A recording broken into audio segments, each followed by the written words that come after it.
a choice was given to Muslims. Expulsion, conversion, or death. You choose. You convert to Christianity, Catholicism, you get baptized, or you leave the country for another country, which wasn't easy at the time, of course, or you die. Which one is it? Many, in fact, the majority choose conversion.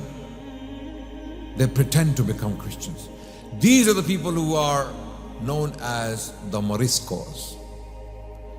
And Moriscos is a term used in a derogatory sense against Muslims who had converted to Christianity forcefully. They were forced into Christianity or into Catholicism, and they were called Moriscos, literally meaning little Moors. Little Moors. Now, Moors was the term used, generally speaking, for Muslims in the Iberian Peninsula in Spain. Moros in Spanish, Moros, M-O-R-O-S, and in English it is Moors. Moors were basically North Africans. Okay, even though the majority of these people, native people of Granada, were Hispanic, ethnically Hispanic. Muslims of Spain, wherever they were, whenever they were Hispanic. The majority was always Hispanic. These were Spaniards. These were native Spanish people who had converted to Islam throughout the rule of Islam, throughout the period of Islam. And these conversions, they reached their peak in the 9th century, in the 850s, after the Umayyads had come to power, and they were ruling for almost a century already. And in the 9th century, these conversions, they reached their peak. Thousands upon thousands of Christians in Spain were accepting Islam voluntarily, not forced. We have evidence for that. We have strong evidence for that. Christians themselves writing at the time, we have their writings, and they're complaining about it, that these Christians are going to Islam. They are not even reading their Catholic or Christian commentaries on the Bible. There is a man called Paul Alvarez, who was writing in the mid-9th century. He's complaining that these Christian youngsters are no longer reading the biblical commentaries. They are reading Arabic philosophy. They are reading books in the Arabic language, and they know better Arabic than the Arabs. Some of them can perform better poetical verses than the Arabs themselves. This is a Christian writing in the mid-9th century in Cordoba, in Cordoba. And to stop this movement, or stop this conversion to Islam, a movement was launched called the Martyrs of Cordoba. These people, a bunch of extremists from the Christian community in Cordoba, they started to insult the Prophet as a tactic, as a strategy. They started to insult the Prophet ﷺ in public, in front of the Muslims, so that they get killed. This was the idea. The idea was Islamic law was applied. The law at the time in Spain, anyone insulting a prophet of God or God, it carried death penalty. At the time in Spain, the law was that anyone who insults prophets is going to be facing the capital punishment. And they knew this. They knew this very well. So these Christians started to insult the Prophet so that the capital punishment can be applied against them. And when they are killed by the state, the Islamic domain, the Islamic government of Spain, then the Christians will feel sympathy for them, and they will hail them as the martyrs of the Christian faith. And then this conversion to Islam will stop. But in fact, most Christians disowned them. Most Christians in Cordoba, they said, we have nothing to do with these nutters. These are mad people. They have lost the plot. They have lost their minds. Just as Muslims nowadays are always apologizing for the acts of few who do some stupid things here and there. Right? You see the entire Muslim community go on this. And similar things were happening to Christians in Islamic Spain when Christians started to apologize for the acts of few, and they started to disown these people. Why am I telling you this? So that you understand the majority of these Moriscos were native Hispanic people. Their ancestors had converted to Islam and they were Spanish, Hispanic, but they were always called Moriscos or Moros. Even though you are Spanish, some of them are blonde, white, blue eyes. In fact, some of the sultans who were ruling some of these Spanish Muslim states were white. If you go today to Alhambra Palace, okay, and you see a depiction of the sultans on one of the ceilings, you will see they are depicted, they are painted by a contemporary painter. Some of them have ginger beards. Sultans of Gharnata, Muslim, they are white. You look at them, they're white. Some are dark skinned, others are white because their mothers were white, right? So they were mixed. So many of these Moriscos, in fact the majority, the overwhelming majority were Hispanic, and they had a mix, no doubt, with North Africans, because the Al-Murabitun came, Al-Muwahidun came, they ruled this territory, they were very influential, they intermarried with people, local people. So these people, Moriscos, when the city of Gharnata fell, Abu Abdullah, the ruler, he left with his entourage for Morocco. He went to Morocco, and 200,000 Muslims from Gharnata left with him. They didn't want to trust the Christian monarchs and the Catholics. They didn't want to trust them. They were left with Abu Abdullah, those who could afford to leave, those who were rich. Others stayed behind. People, Muslims in the countryside, they stayed behind. These were called the Moriscos. And then they were forcefully converted. So 1499 they revolt, and the treaties are cancelled, and now they are told to convert or die. And then majority of them convert. The law is made, the treaty is cancelled, and now these people are Christian. Officially they are now Christian, officially, but they're actually not Christian. They are practicing Islam in secret. They are called Moriscos. Previously they were Mudejars. Mudejars were Muslims living under Christian rule. Is that clear? Now Mudejars have now become Moriscos. Their status has changed. Mudejars were Muslims living under Christian rule. The Mudejars now have become Moriscos because now their status has legally changed.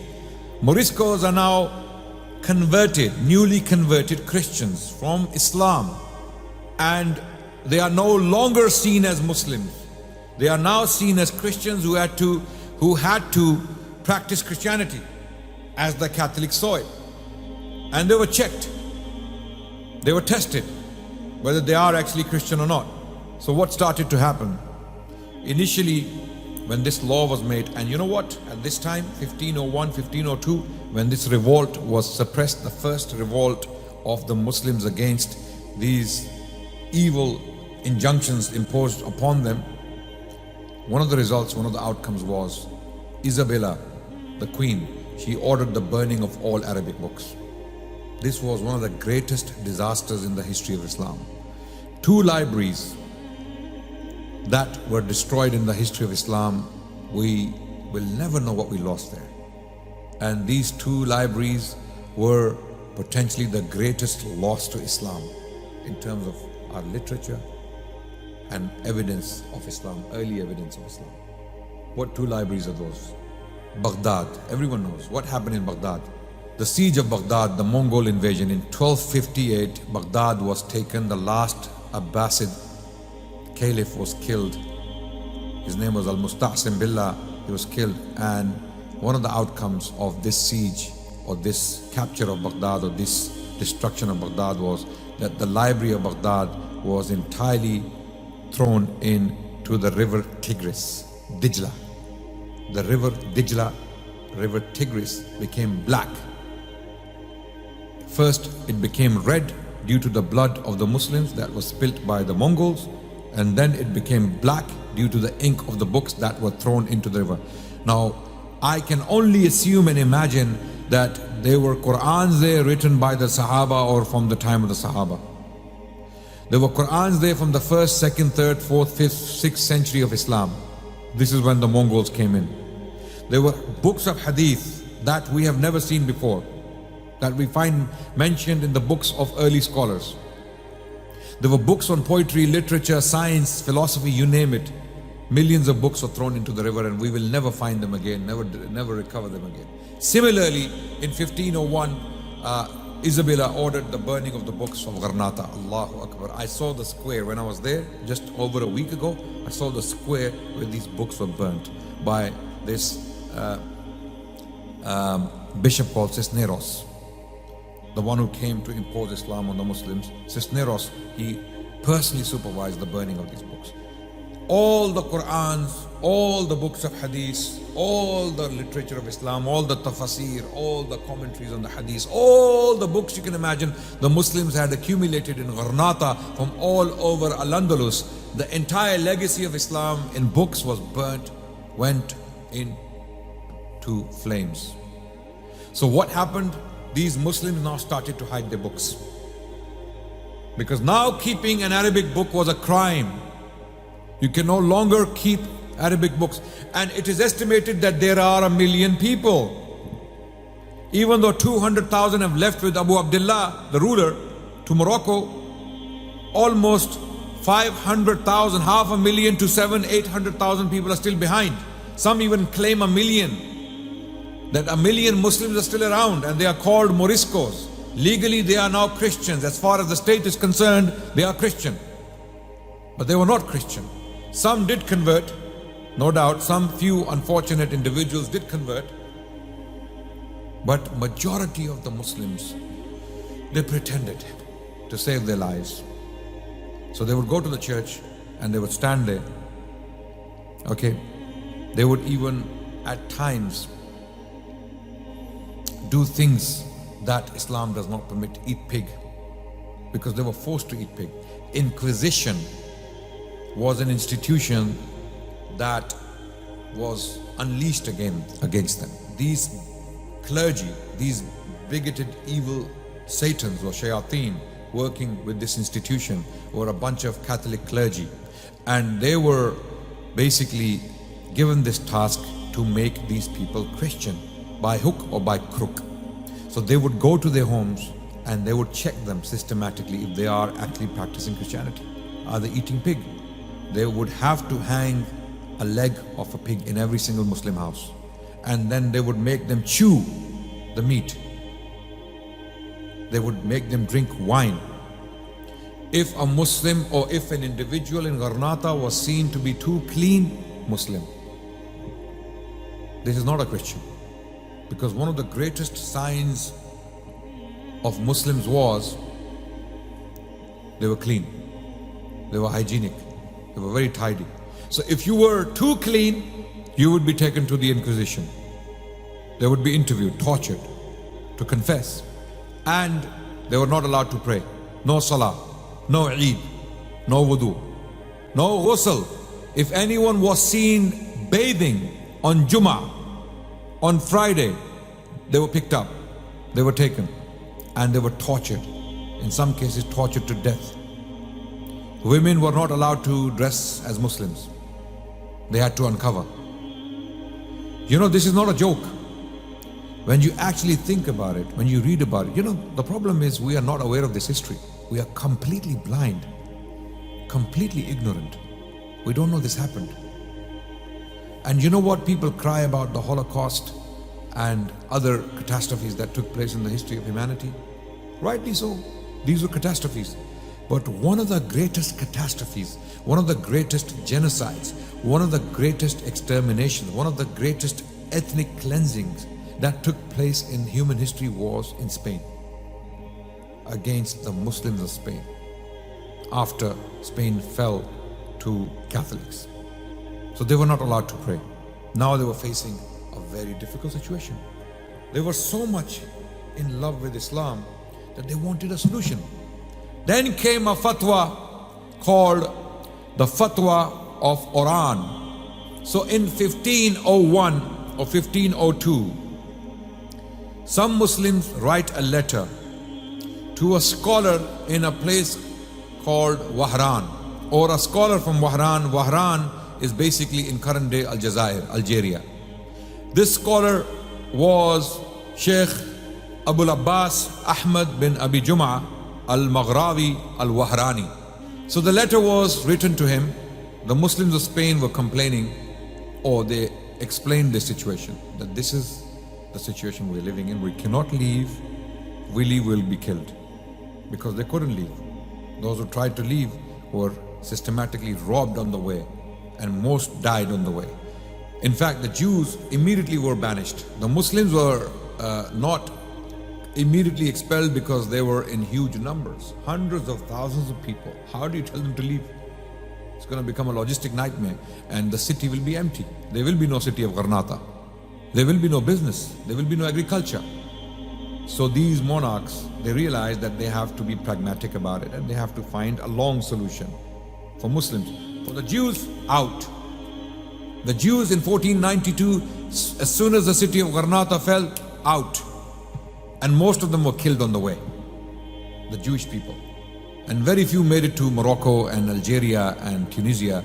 So the Jewish people who were still living in Morocco, Algeria, Libya and Tunisia until the 1940s were actually originally Hispanic.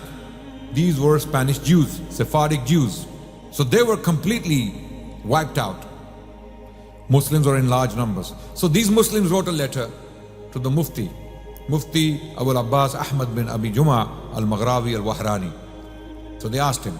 So the Mufti responded by telling them that we have been made aware of your situation. It is a very difficult situation, no doubt. So in your case, you should, out of necessity, in your case, in your circumstances, you can eat pig to save your lives because you are under duress. You can even drink wine. And one of the things the Inquisitors and the Catholics used to do with the Muslims to confirm, they knew these Muslims, they will go to church and stand there and pretend that they are Christians. These Muslims, they will eat pig. If they are forced, they will eat pig. They will even drink when they are forced to drink. But the most difficult thing for them is what? Insulting the Prophet ﷺ. They knew, these Catholics knew, that these people will not insult their Prophet. And wallahi, this was the most bitter cup to swallow for the Muslims. The Muslims could not insult the Prophet ﷺ. But on pain of death, they were told to insult Muhammad, or you die, or you die. And many of them, they did this. They knew, of course, they were scholars. They knew the story of Ammar bin Yasir, how he was tortured and he said something he didn't want to say and he went back to the Prophet. So they knew. So the Mufti, he sent them a response. And wallahi, this became the most popular text among Moriscos, among the Muslims of Spain or the Muslims of Gharnata at the time. Now the Muslims of Spain pretty much had concentrated in Gharnata, and there's another place called Valencia. One of the huge numbers of Muslims was in Valencia. They were also now Moriscos because they were previously Mudajars, Muslims who were allowed to practice their faith under Christian rule. But now, after the fall of Gharnata, they had also become Moriscos, because later on in the early 16th century, 1500s, when Charles V was ruling, they were forcefully converted due to a rebellion which was called the Rebellion of Brotherhoods. The rebellion or the Wars of Brotherhoods. Long story, that's another topic, we can discuss it another time. But as a result, many Muslims were forced into Christianity. And Charles V, when the question came to him, Charles V was the ruler of Spain at the time, and he was the Holy Roman Emperor. When the question came to him about the status of these people who were forcefully converted, he said they remain Christian. And they became Moriscos too. A huge, hundreds of thousands of Muslims living in Valencia. So Gharnata was going through what I told you already. Valencia also became a victim of this Inquisition. Then these Muslims were facing extreme circumstances. But in secret, they were still practicing Islam. They kept their Islam. Even though they had to eat pig at times, even though they had to drink wine at times, even insult the Prophet ﷺ. A'udhu billah, may Allah protect all of us, wallahi. And the Catholic clergy was saying to Spanish kings, deal with the Moriscos. Their numbers are high and they will outnumber us by breeding because they don't go to war. They are good in business. They are getting richer. If you don't change their religion, then they will outbreed us. Demographics was one of the biggest questions in the minds of inquisitors and the kings of Spain at the time. when they were oppressing, suppressing and brutalizing Muslims, they are still not trusted. Even though they are going to church, they are outwardly expressing Christianity, they are not trusted. And rightly so. The Inquisition knew that these people are a bunch of munafiqeen to Christianity. They are hypocrites. Why? They profess Christianity in public, but in private they are Muslims. So to them, they were hypocrites. They were pretending to be Christian. They are heretics. Heretics to Christianity. So it is okay to torture them, to brutalize them, to do anything against them, because they will never become Christian. And that is true, because they were very learned Muslims. So the fatwa came to them. The fatwa tells them, in your situation, you can even do all these things. You can even insult the Prophet. In your situation, you will not be held accountable. Because what does the Quran say? Those who commit kufr and they hate it in their heart, there is no blame on them. And this verse was revealed about Ammar bin Yasir radiallahu anh, about his case. So this became the most popular text among the Moriscos. There is a translation of it in Al-Jamiado. Al-Jamiado was a language the Moriscos had pioneered to do their secret correspondence with each other. Al-Jamiado was basically Spanish written in Arabic alphabets, in Arabic characters. And there are many texts that still they are extant and they can be found in different libraries in Spain and beyond, right? Al-Jamiado was the language used by Moriscos to communicate with each other, because the Christians, the Catholics couldn't read that language. Okay, so there is an Al-Jamiado translation of that fatwa from 1564. It exists almost 60 years after the fatwa came. Okay, and this is how we know the fatwa exists, and this was one of the most popular texts at the time. So the Qadi, the Mufti, told them to pray with gestures. You don't have to pray like Allahu Akbar, you know, your visible rituals. Don't pray like that. Pray with gestures. You can pray with your eyes. You want to do charity, you want to do zakat, just go and help a beggar. Just help a beggar. Don't make it Islamic. Don't make it seem Islamic. Okay? Then they came up with code words. Instead of saying Assalamu alaikum wa rahmatullah, they would say something else. Quran was out of the question. They couldn't be found with the Quran. They would be killed. Nowadays, in Spain, many old houses, when they are going through renovations, when walls are dropped, you find Arabic manuscripts in there. You find hidden books which were hidden by the Moriscos. And they wanted to hide these books. They wanted to cling to them because they wanted the attachment to the deen, al-Islam. But in the countryside outside of Granada, the Muslims are pretty much practicing their faith. It is impossible to monitor them because it's such a large number of people. You will need an army to stand guard on top of these people to make sure that they become true Christians. So they are doing their adhans, they're doing their salah, they're doing their Islam for the next 50 to 60 years. Then in 1567, Philip II, the king of Spain, he realizes that something has to be done, because the clergy are again whispering to him that these people, they are the fifth column, an enemy from within, because the Ottoman threat was rising. The Ottomans were already in the Mediterranean Sea, and they were threatening not only Spain but all of Europe. And you see, all of this history is intertwined. All of this history is very interesting and intertwined.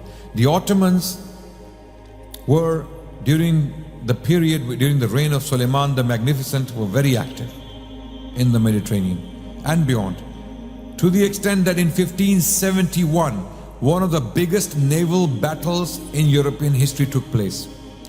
The Battle of Lepanto. The Battle of Lepanto between the Ottoman Navy and a coalition of European navies. And the Ottomans lost the battle because this was a very huge navy that came to fight them for their existence. The Ottomans were threatening Europe. Okay, in 1533, the city of Vienna was besieged by Sultan Suleiman the Magnificent. And 40 years later, this battle takes place in the Mediterranean. So the Spanish monarchs, and the Catholic clergy are shivering in their pants.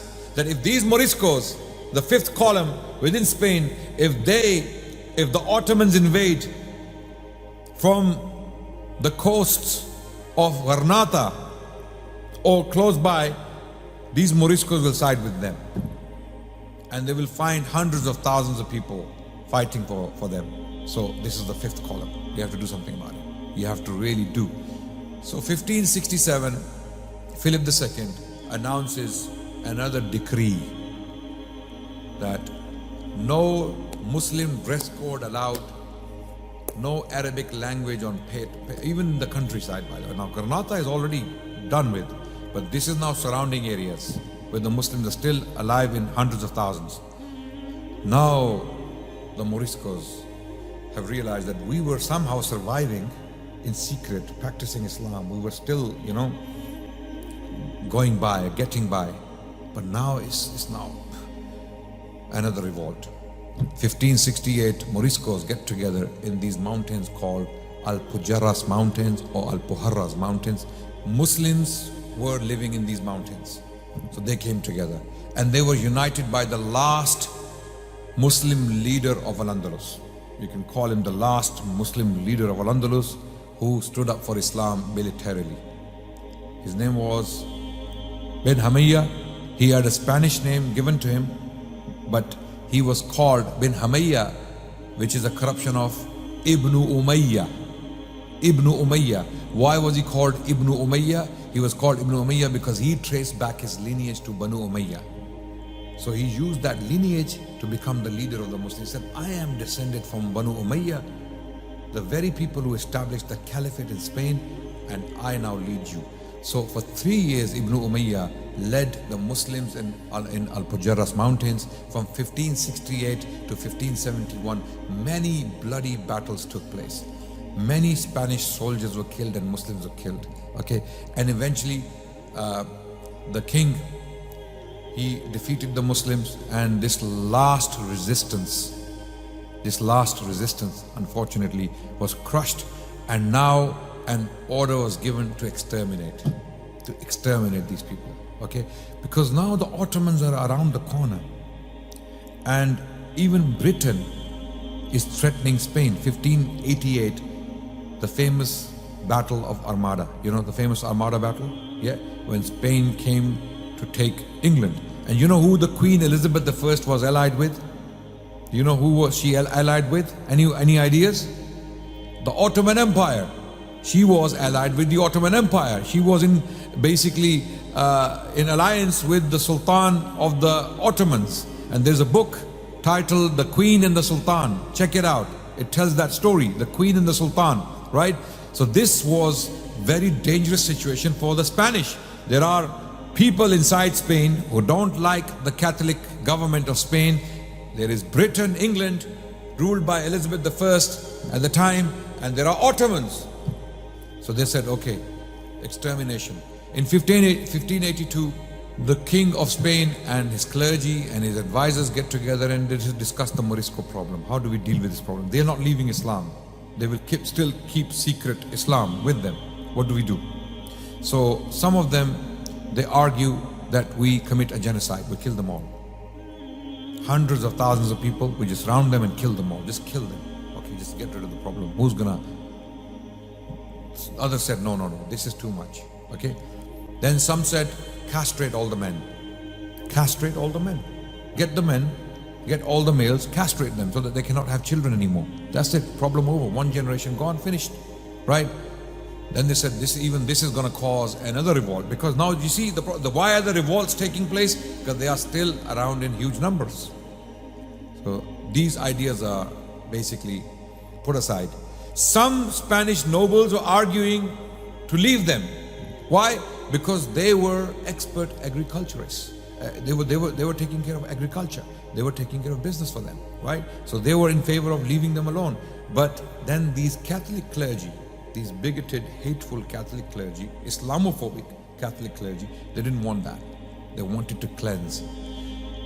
Finally, in 1609, King Philip III, who came to power after his father, Philip II, who was the one who decreed who issued the decree in 1567 that caused the revolt. His son, Philip III, when he comes to power, he decides to banish the entire population of Moriscos from Spain.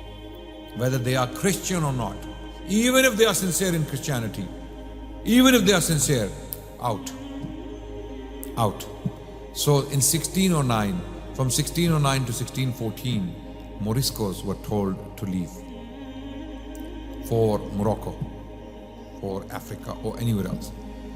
And this, wallahi, this expulsion of 1609 to 1614 is a very, very sad story which needs a lecture of its own. And I cannot indulge in details because time is nearly up. So Moriscos, because this is the end of Muslims came into Spain in 711 CE, and this happened in 1609. So almost 900 years Muslims are in Spain. People say 700 years or 8. Muslims are still in Spain for 900 years, up to the year 1609, in huge numbers. They were hiding the Islam, they were keeping the Islam in secret, they didn't let go of it. And then when they landed in Morocco, the Moroccans attacked them, thinking that these people are basically, the Spanish have sent them as spies or to attack us from within, so they didn't accept them. So they ended up in very difficult situations. In fact, when some of them came to the coast to travel across the channel, they were already robbed dry by the time they came to the coast. And Spanish ships, they were charging them heavy amounts of money. They wanted heavy amounts of money. So they had to choose now. If the adults remain behind, that's another Marisco who wouldn't be allowed to stay. And if they leave the children behind, they will be raised as Catholics. They will be left without the father and the mother. So many parents had to make the difficult choice. The choice that allowed both the parents and the children to live. And what was that? To leave the children behind. They had to leave hundreds of thousands of children behind with Catholics. And they were converted, of course, forcefully to Catholicism. And Muslim parents, they crossed the channel to the other side, to Morocco. There are still Andalusian quarters in the cities of Morocco. You will see them. Some rich Moriscos, Muslims, they ended up in the Ottoman Empire. They went to the Ottoman territories. They took refuge there.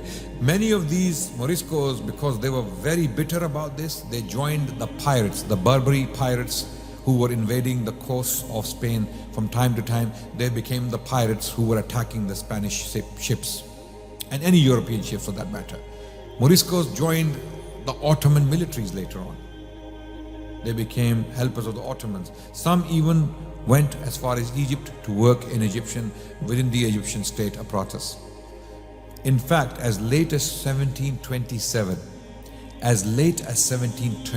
there was a case, there was a trial in Spain where some Moriscos were put on trial by the Inquisition for practicing Morisco rituals. Can you believe it? As late as 1727, the 18th century, okay, people were practicing Morisco rituals or doing Morisco things. What is that? Some Islamic things, right? Okay, so this is 1,000 years from the time Muslims first arrived in Spain, 711 to 1727.